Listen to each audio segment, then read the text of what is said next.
The transport ship New Sol moved slowly through space toward the distant moon. Inside the cramped passenger section, 3 humans sat quietly and watched the stars pass by the small windows. Li-Hana checked her equipment bag for the 10th time, while Kim Tae-ho read from a digital tablet about alien combat methods. Park Ji-won organized her medical supplies and made notes about the different species they would meet at the academy. The Galactic Academy of Advanced Species had never accepted human students before. Most alien races spent decades just trying to qualify for the basic entrance tests. Humans had been given special permission to attend as part of what the galaxy called an integration experiment. Many alien leaders thought it would fail quickly and prove that humans were too primitive for advanced education. Hana had been a combat specialist in the Earth military for 5 years before applying to the academy. She was 23 years old and had trained in multiple fighting styles. Her nose had been broken twice during training on Earth, and she wore the small scar as a reminder that pain was temporary, but skill lasted forever.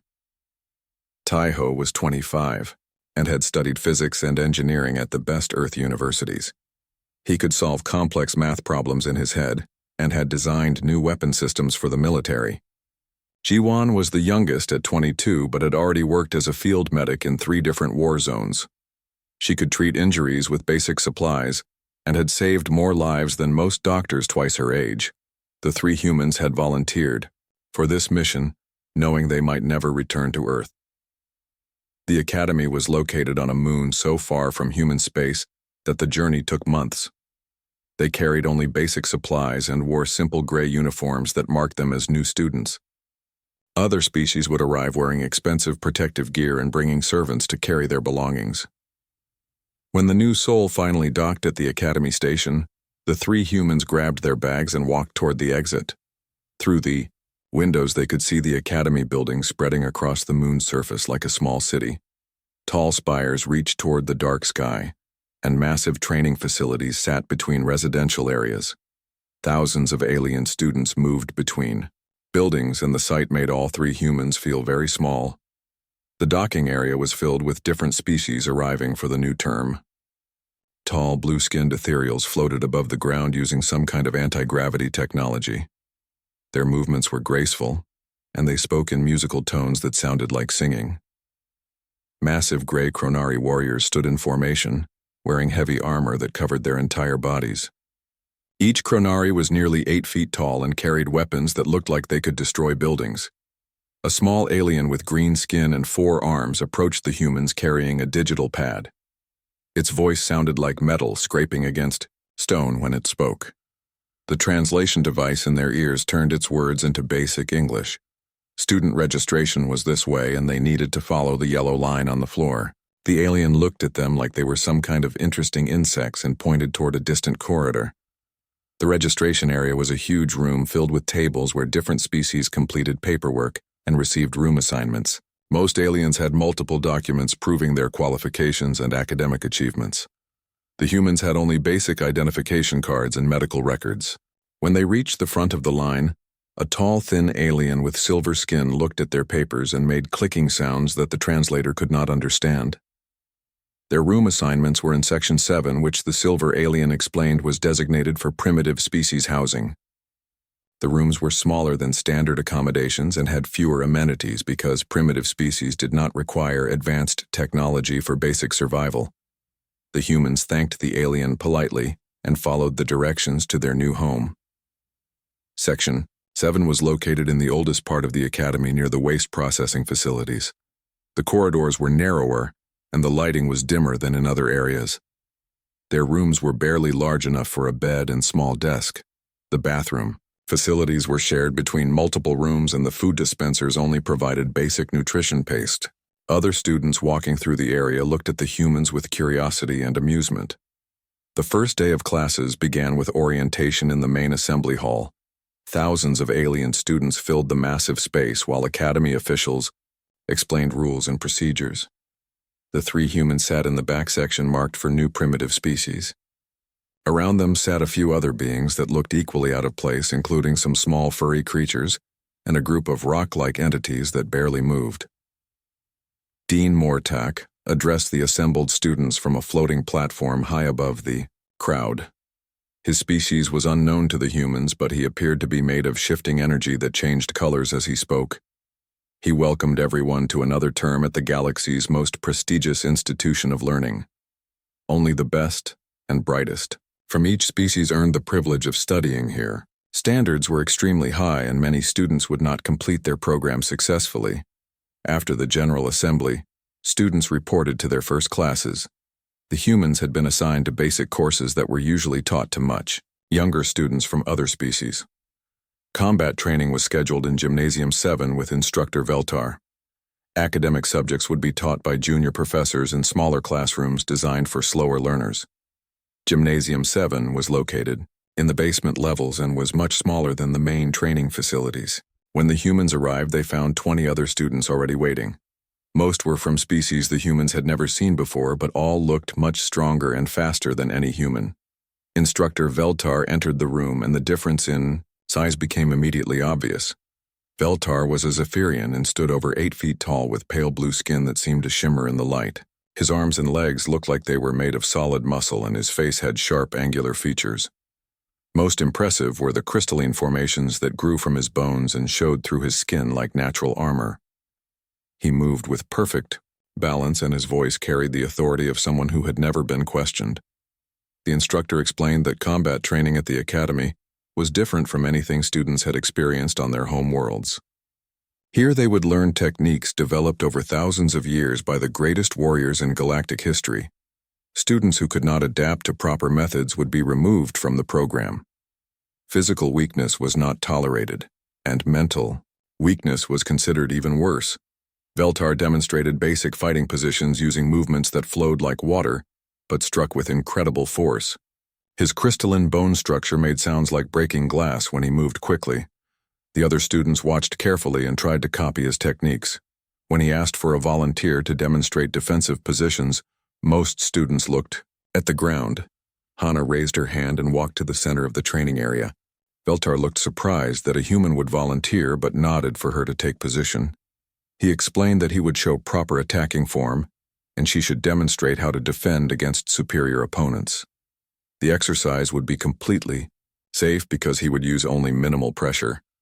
Veltar moved faster than any human could, and his crystalline knuckles connected with Hana's face before she could react. The impact was loud and sent her stumbling backward. Blood ran from her nose, and she could feel the bone shift inside her face. The other students expected her to fall down or ask for medical attention. Instead, Hana wiped the blood on her sleeve and stood up straight. She looked at Veltar and asked if they could continue the lesson. She wanted to understand his technique better and felt like she was starting to see the pattern in his movements. The pain was not important, but the education was valuable. Veltar stared at the small human female who had just taken a blow that would disable most species. She was asking for more training instead of medical help. Around the room, other students watched in silence as something unprecedented happened. A primitive species had just treated serious injury as a minor learning experience.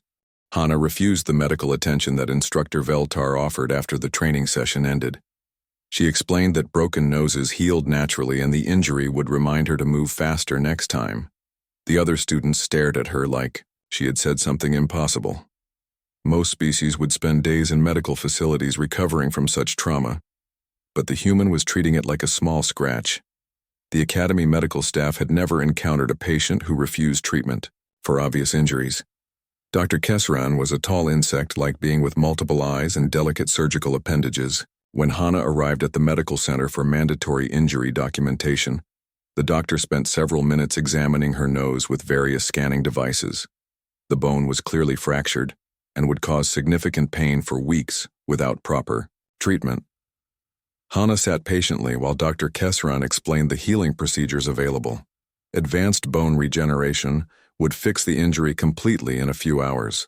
Pain suppression medication would eliminate discomfort during natural healing. Surgical reconstruction would prevent permanent deformity.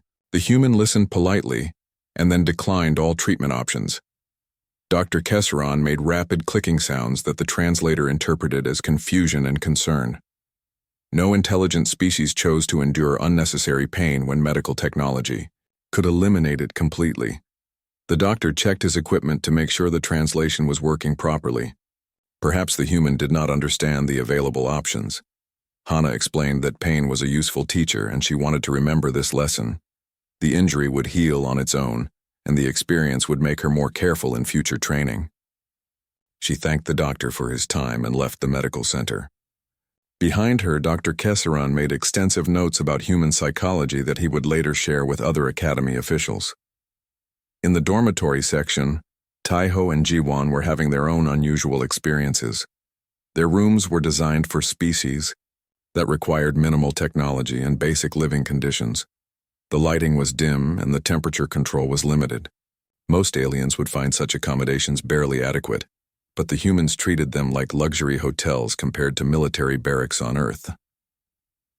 Taiho had spent the evening examining the room's basic computer terminal and discovering that it was connected to the Academy's main information network. The security protocols were designed to prevent primitive species from accessing advanced technical data, but Taiho found several ways around the restrictions. Within hours, he was reading detailed specifications for alien technology that was supposed to be classified. The Academy's computer systems had never been challenged by a species that combined advanced problem-solving skills with complete disregard for rules that seemed arbitrary. Taiho did not try to steal information or cause damage. He simply treated the security barriers like interesting puzzles that needed solving. Each successful breach taught him more about alien computer architecture and network design. Jiwon had discovered that the basic food dispensers in their section provided nutrition paste that was barely adequate for sustained health. Other primitive species supplemented their diets with vitamins and supplements provided by the medical staff. Jiwon examined the local plant life growing in the Academy's environmental areas and found several species that could improve the nutritional value of their basic meals. The Academy's environmental department was surprised when a human student requested permission to harvest small amounts of decorative plants for dietary purposes. Most students ignored the carefully maintained gardens and artificial ecosystems. Jiwon explained that humans could extract useful nutrients from plant sources that other species considered purely ornamental. The next morning brought their first full day of regular classes. Combat training with Instructor Veltar was scheduled for early morning, when most species were at peak physical performance. The three humans arrived early and began stretching exercises they had learned in Earth military training. Other students filtered in slowly and watched the humans prepare with obvious curiosity. Veltar entered the gymnasium carrying equipment that none of the students recognized. He announced that today's lesson would focus on environmental adaptation training. Students would learn to fight effectively under extreme conditions that they might encounter on different worlds. The equipment included gravity modification devices and atmospheric processors that could simulate alien environments. The first exercise took place under increased gravity that made every movement require tremendous effort. Most species struggled to walk normally under conditions that were twice their homeworld standard. Veltar demonstrated combat techniques that compensated for the extra weight and showed how proper form could overcome environmental disadvantages. When it was Hana's turn to practice, she moved slowly, but maintained good balance under the increased gravity. Her broken nose made breathing difficult, but she continued the exercises without complaint. Veltar increased the gravity setting, expecting her to ask for relief. Instead, she adapted her movements and continued training. Taiho watched carefully and began taking notes about how the gravity modification technology worked. He could see the energy patterns in the field generators and started calculating the mathematics behind the artificial gravity effect. During breaks between exercises, he asked Veltar technical questions about the equipment that surprised the instructor with their sophistication. The next test involved temperature extremes that simulated conditions on ice worlds and desert planets. Most students required protective gear to function in environments that were too hot or cold for their species. The humans had lived and fought in similar conditions on Earth and treated the temperature changes as minor inconveniences. Jiwon noticed that several alien students were showing signs of heat exhaustion during the desert simulation. She began providing basic first aid using techniques she had learned as a field medic. Her treatment methods were simpler than standard academy medical procedures, but were more effective in emergency situations. She explained that humans often had to treat injuries with whatever materials were available. The final exercise tested endurance by requiring students to maintain combat readiness for extended periods without rest. Most species needed regular breaks to maintain peak performance, but the humans had trained for missions that lasted days without sleep. They continued fighting long after other students had collapsed from exhaustion. Veltar watched in growing amazement as the three humans exceeded every performance standard he had established. They treated extreme gravity like mild exercise. Temperature variations that disabled other species barely affected them. Endurance tests that were designed to push students to their limits seemed to energize the humans rather than exhaust them. After the training session, Veltar reviewed the performance data recorded by the Academy's monitoring systems. The humans had not just survived the extreme conditions but had improved their technique throughout the exercises. Other students had focused on enduring the challenges, while the humans had used them as opportunities to develop new skills. The evening meal in the primitive species dining area was quiet as students recovered from the day's training. Most aliens sat alone and ate their nutrition paste without enthusiasm. The three humans shared a table and discussed what they had learned during the exercises. They analyzed Veltar's techniques and compared them to combat methods they had studied on Earth. Other students began listening to the human conversations and realized that they were treating academy training like an intellectual challenge rather than a physical ordeal. The humans were not just trying to survive the difficult exercises, but were actively learning from every experience. They took notes about alien technology and asked questions that showed deep understanding of advanced concepts. Word began spreading through the academy that something unusual was happening in the primitive species program. Instructors in other departments heard reports about human students who exceeded expectations and challenged assumptions about primitive species capabilities. Some faculty members requested permission to observe future training sessions.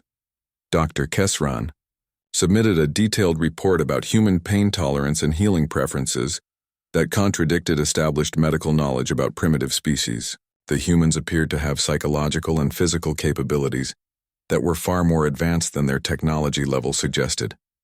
They might require different educational approaches than other primitive species. Veltar spent the night reviewing galactic databases for information about human military history and cultural development. The official records indicated that humans were a young species with limited technological advancement and no significant military achievements. However, the performance he had witnessed suggested that these records might be incomplete or inaccurate. The Academy's administration began receiving requests from other instructors who wanted human students transferred to their programs. The physics department was interested in Taiho's problem-solving abilities. The medical program wanted to study Jiwan's field treatment techniques. The advanced combat program requested permission to test Hana against senior students from warrior species. Instructor Veltar had trained thousands of students from dozens of species during his 20-year career at the Academy. He had never encountered beings who treated his most challenging exercises like basic warm-up routines. The three humans were not just surviving advanced training, but were requesting additional challenges when the scheduled sessions ended. This situation threatened everything he understood about proper educational methodology. The morning combat session began with Veltar announcing a new training protocol. Students would now practice advanced defensive techniques against multiple opponents in simulated combat scenarios. The exercises were designed for senior students who had completed basic training successfully. Most first-year students would require months of preparation before attempting such advanced techniques. Hana stepped forward when Veltar asked for volunteers and positioned herself in the center of the training area. Her nose was still swollen from the previous injury, but she moved with confidence and alertness. The other students formed a circle around her and prepared to attack in coordinated patterns that would test her defensive capabilities. The first attack came from 3 directions. Simultaneously, as students tried to overwhelm her with superior numbers, Hana moved between the attackers using footwork that confused their coordination and prevented them from supporting each other effectively. Her defensive style was unlike anything taught at the Academy, but was surprisingly effective against conventional, alien combat techniques. Veltar increased the complexity by adding more attackers and requiring faster response times. Most species would be overwhelmed quickly, but Hana adapted to each new challenge and found creative solutions that turned disadvantages into tactical opportunities. She used her smaller size to move through spaces that larger opponents could not access and employed unpredictable timing that disrupted their attack patterns. When the exercise ended, the other students were exhausted and frustrated, while Hana appeared ready to continue indefinitely. Veltar realized that standard training methods were inadequate for testing human capabilities.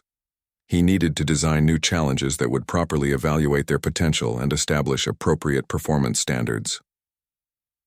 That afternoon, Veltar requested a private meeting with Academy officials to discuss the human-student situation.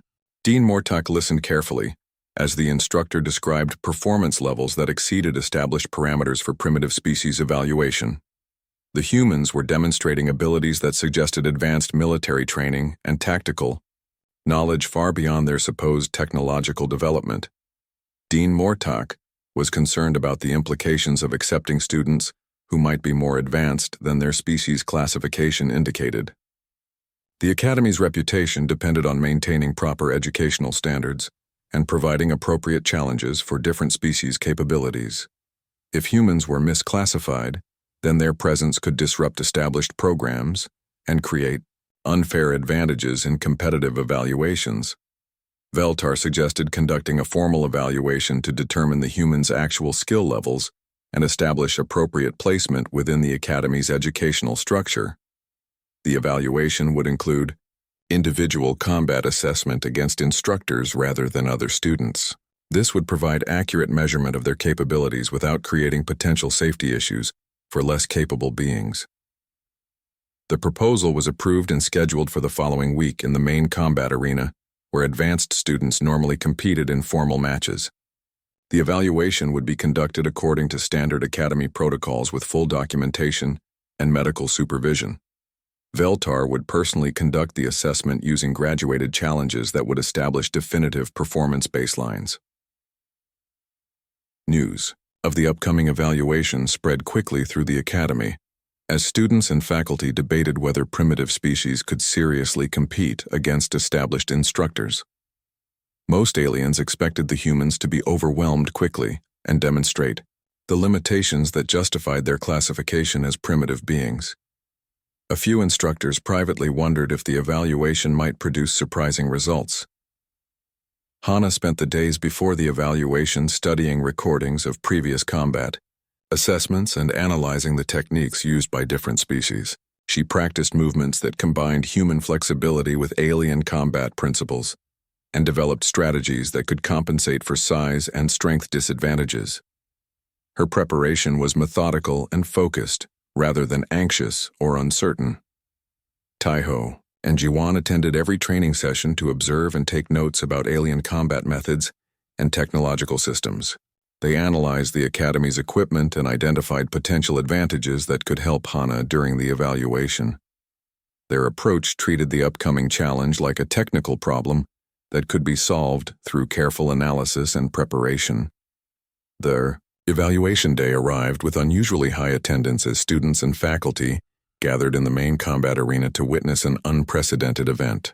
The arena was a massive circular space with sophisticated monitoring equipment and protective barriers that could contain the most powerful alien combat techniques. Advanced medical facilities were standing by in case serious injuries occurred.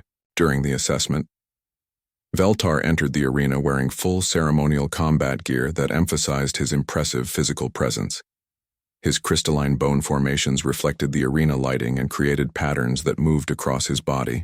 As he prepared for combat, the demonstration would begin with basic techniques and escalate gradually until Hana's limitations were clearly established.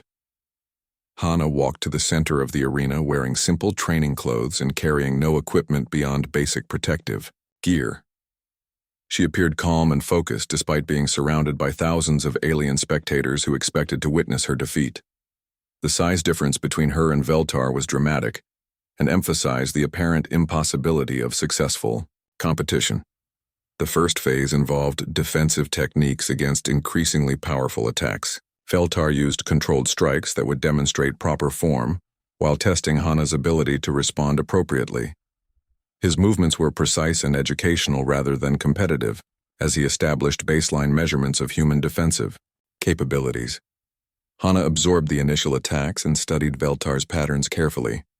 She could see that his technique was flawless according to established alien combat principles, but followed predictable sequences that created tactical opportunities. Her defensive responses became more confident as she learned to anticipate his movements and position herself advantageously. The second phase increased the intensity and required more complex defensive combinations. Veltar's attacks became faster and more powerful as he tested the limits of human reaction speed and physical durability.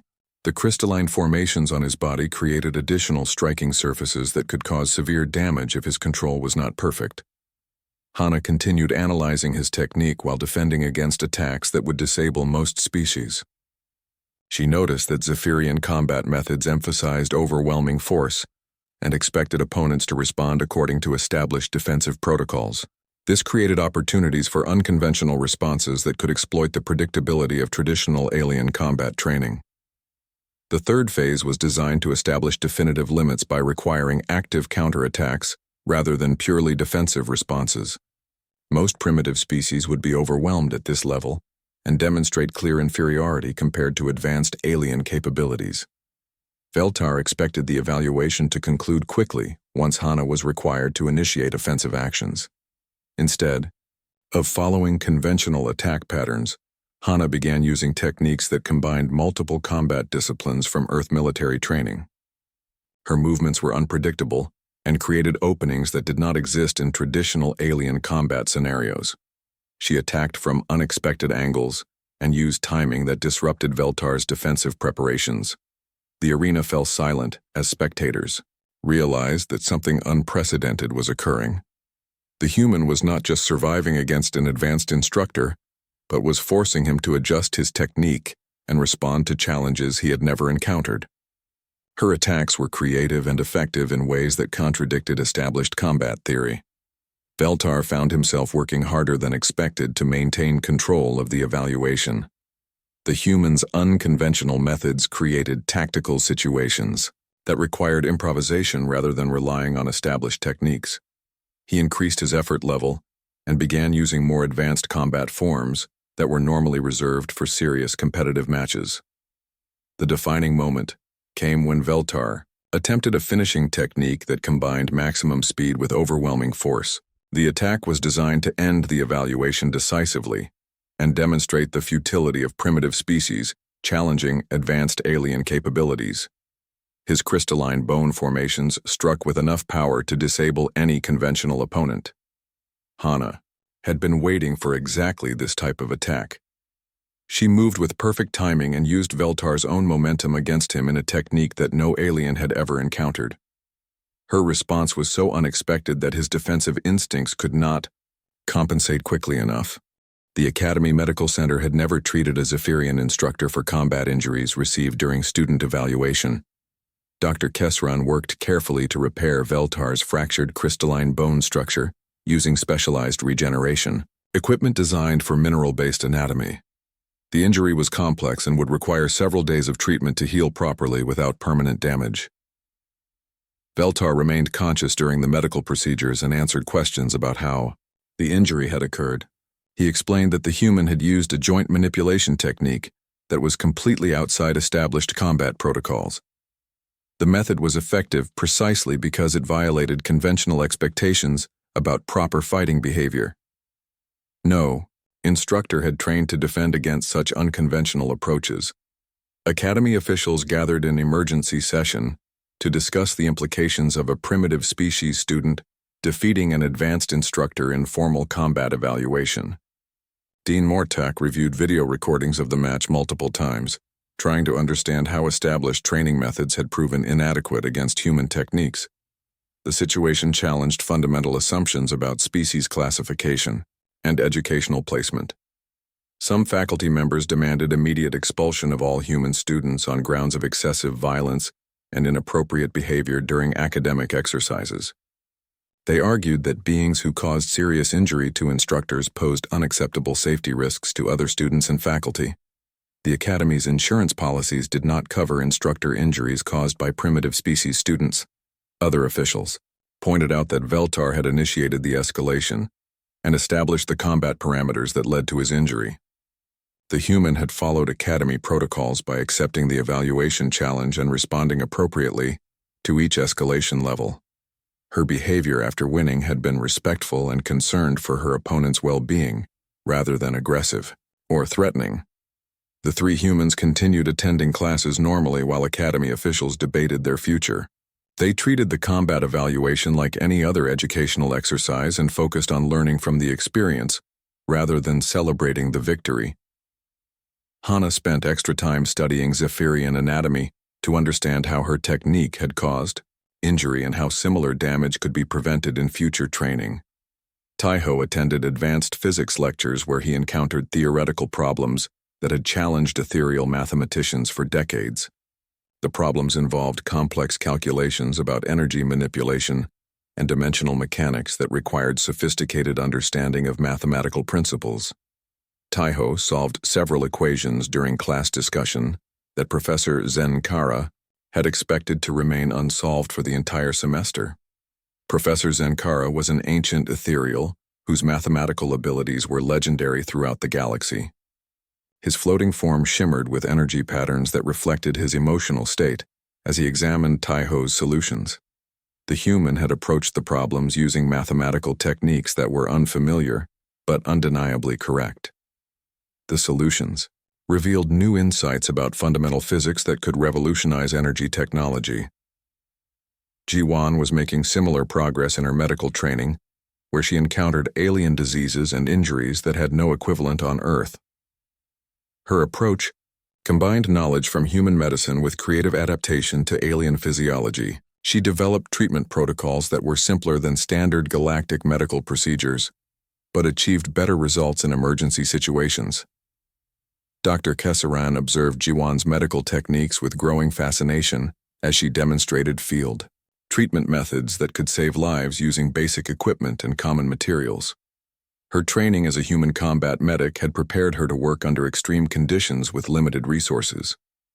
These skills translated effectively to treating alien patients whose physiology was unfamiliar, but whose basic biological needs were similar to human requirements. The Academy's other students began requesting transfers to classes with human participants. They wanted to observe the unconventional methods that were producing such impressive results. Traditional educational approaches suddenly seemed inadequate compared to the creative problem-solving demonstrated by the primitive species students. Word spread through galactic communication networks about events at the Academy. Other educational institutions requested information about human teaching methods and student selection criteria. Military organizations wanted to know about combat techniques that could defeat established warrior species. Scientific communities asked for details about mathematical approaches that solved previously impossible theoretical problems. The Academy's reputation was transforming from an institution that maintained traditional standards to one that pioneered revolutionary educational methods. Applications for admission increased dramatically as beings from across the galaxy sought access to the innovative training programs. The waiting list for human-instructed courses extended for multiple academic years. Veltar completed his medical treatment and returned to teaching duties with his arm fully healed, but his perspective fundamentally changed. He began studying human military history using classified galactic databases that contained information dismissed as primitive mythology by most alien scholars. The records revealed consistent patterns of humans achieving impossible victories through determination and unconventional tactics. The historical data described human military campaigns where small forces defeated vastly superior opponents through creative strategy and refusal to accept defeat. Alien military analysts had classified these accounts as exaggerated propaganda because they contradicted established tactical doctrine about proper warfare methods. Veltar realized that the analysts had misunderstood the significance of what they were reading. He requested permission to develop new training methods that combine traditional alien combat techniques with human tactical principles. The hybrid approach would teach students to think creatively about combat problems, rather than relying solely on established procedures. Students would learn to adapt techniques for unexpected situations and develop personal fighting styles based on individual capabilities. The proposal was approved for experimental implementation with carefully selected volunteer students from multiple species. The new training program attracted immediate interest from advanced students who had completed traditional curricula and wanted additional challenges. The enrollment exceeded available spaces within hours of the announcement. Academy administrators realized they were witnessing a fundamental shift in galactic education. The integration experiment designed to demonstrate human limitations had instead revealed inadequacies in established teaching methods. Primitive species classification appeared to be based on technological development rather than actual intellectual or physical capabilities. Dr. Kesaran published research papers about human medical techniques that revolutionized emergency treatment protocols throughout galactic space. His documentation of human pain tolerance and healing preferences challenged established knowledge about biological limitations and psychological responses to injury. Medical schools across the galaxy requested copies of his research data. Professor Zenkara collaborated with Tejo on theoretical physics problems that had remained unsolved for centuries. Their joint research produced breakthrough discoveries about energy manipulation that advanced galactic technology significantly. The mathematical techniques developed by their partnership became standard curriculum at advanced physics institutions. The Academy's governing council met to address the unprecedented situation created by human student performance. Traditional species classification systems required revision to accommodate beings whose capabilities exceeded their technological indicators. New evaluation methods needed development to properly assess student potential, regardless of species background. Dean Mortak announced policy changes that would eliminate primitive species designation and establish individualized assessment procedures for all students. Academic placement would be based on demonstrated capabilities rather than species stereotypes. The changes represented the most significant educational reform in Academy history. The three humans attended the policy announcement ceremony as honored guests rather than primitive species students. They sat in the front section with advanced degree candidates and distinguished faculty members. Their presence symbolized the Academy's commitment to educational excellence regardless of student origins. Hana was offered advanced instructor positions in multiple combat disciplines. Tejo received invitations to join research programs at the galaxy's most prestigious scientific institutions. Ji-won was recruited by medical organizations that wanted to implement her field treatment innovations. All three humans were asked to help develop new educational programs that could train other students using human methods. The integration experiment had succeeded beyond anyone's expectations, but not in the way originally intended. Instead of proving human inadequacy, the Academy had discovered that established educational standards were inadequate for properly challenging capable students. The humans had not adapted to alien education, but had forced alien education to adapt to them. 6 months after the first humans arrived at the Galactic Academy, the institution had transformed into something completely different from what it had been for 3,000 years. The primitive species housing section had been converted into advanced research facilities where students from multiple races worked together on projects that pushed the boundaries of galactic knowledge. The old classification system based on technological development had been replaced with individual assessment that measured actual capabilities rather than species stereotypes. Hana stood in the main combat arena wearing instructor robes that marked her new position as Advanced Combat Training Specialist. Around her waited 30 students from 12 different species who had applied for the new Human Adaptive Training Program. These were not struggling students who needed remedial education, but advanced fighters from warrior races who wanted to learn the unconventional techniques that had defeated Instructor Veltar. The students included Chronari veterans who had completed traditional military training and ethereal combat specialists whose families had produced warriors for centuries. They had heard stories about human fighting methods that violated established combat protocols, but achieved impossible victories. Each student had volunteered knowing that the training would be more difficult than anything they had experienced in their conventional education. Veltar entered the arena as assistant combat instructor carrying equipment designed for the new Training methodology. His crystalline bone formations had healed completely, but he moved with subtle changes that reflected his expanded understanding of combat possibilities. The partnership between human innovation and Zephyrian discipline had created teaching methods that challenged students more effectively than either approach could accomplish alone. Hana began the first lesson by explaining that pain was temporary, but education lasted forever. Students would learn to continue fighting through injuries that would normally end combat encounters.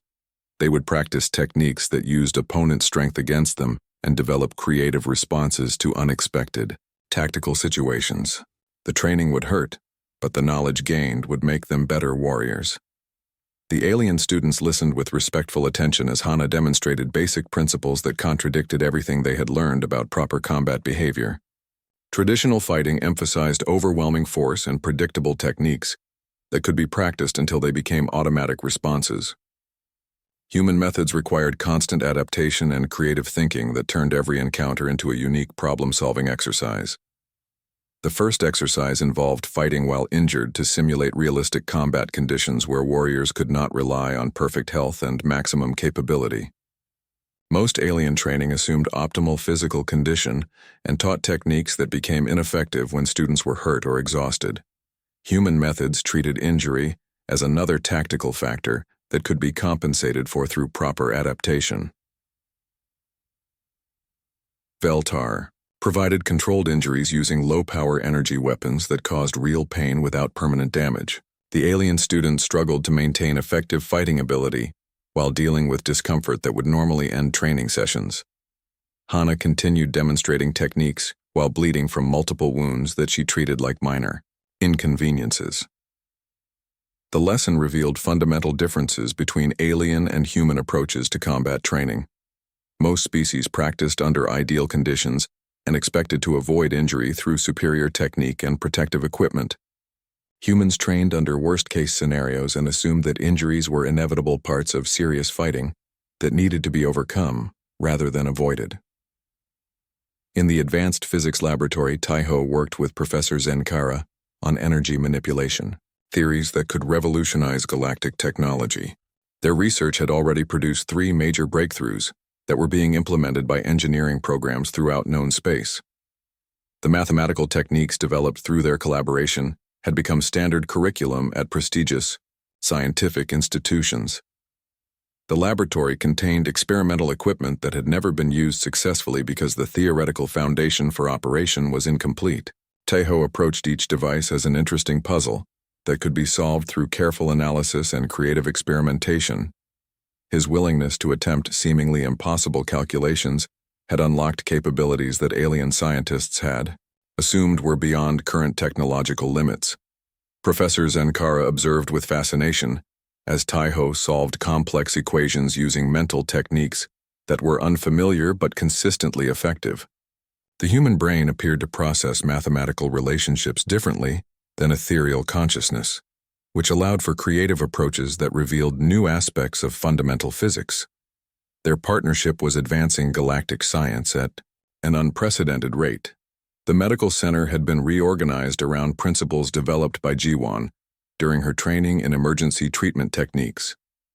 Dr. Kesran had implemented field medicine protocols that improved patient survival rates significantly while reducing treatment complexity and resource requirements.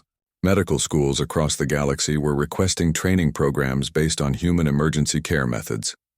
Jiwon supervised medical students from advanced species who were learning to treat injuries using basic equipment and improvised materials. Her teaching emphasized quick decision-making and creative problem-solving, rather than relying on sophisticated technology that might not be available during emergencies. The techniques were simpler than traditional galactic medicine, but achieved better results under difficult conditions. The Academy's new admission standards attracted students from species that had never qualified for advanced education under the old system. Beings whose technological development was limited but whose individual capabilities were exceptional could now demonstrate their potential through practical evaluation rather than species-based classification. The student body became more diverse and competitive as hidden talents were recognized and developed. Academy officials received requests from other educational institutions asking for guidance about implementing human training methods. The techniques were being adapted for different species and academic disciplines with consistent results that improved student performance across all areas of study. The integration experiment had become a galactic educational revolution. Dean Mortok announced construction of additional facilities designed specifically for human adaptive training programs. The new buildings would accommodate increased enrollment and provide specialized equipment for unconventional training methods. Funding came from donations by grateful alumni whose careers had been transformed by exposure to human teaching techniques. The Academy's reputation had evolved from maintaining traditional standards to pioneering revolutionary educational methods. Graduation from human adaptive programs carried more prestige than degrees from conventional curricula, because employers knew that graduates could handle unexpected challenges and adapt to rapidly changing conditions. The job placement rate for human-trained students reached 100%. New students arrived each term expecting training that would push them beyond their perceived limitations. They came prepared for physical and mental challenges that would have seemed impossible under the old educational system. The Academy had become known throughout the galaxy as the place where beings discovered capabilities they never knew they possessed. Veltar and Hana worked together, developing advanced combat techniques that combined the best aspects of multiple species martial traditions.